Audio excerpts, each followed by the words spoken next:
O'zbekistonda tug'ilib o'sgan, hozirda Rossiyada yashab ijod qilayotgan xonanda Sogdiona ijtimoiy tarmoqdagi sahifasida oilasidagi og'ir yo'qotish haqida xabar berdi. San'atkorning eng yaqin insoni onasidan ayrilganini ma'lum qildi. Bugun onajonimdan ayrildim. U har doim har narsani yengib o'tishga qodirdek tuyulardi. Go'yoki u doimo yonimda bo'lgandek edi. Juda sog'inyapman, onajon, deb yozdi Sogdiona. Larisa umri bo'yi shifokor bo'lib ishlagan. U qizning san'at yo'lidagi sa'y-harakatlarini bolaligidan qo'llab-quvvatlab kelgan. Sogdionaning ilk sahna liboslarini ham aynan onasi tikib bergan.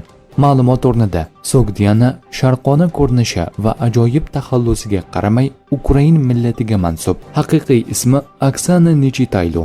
Oksana 1984-yil 17 fevralda Toshkent shahrida tug'ilgan.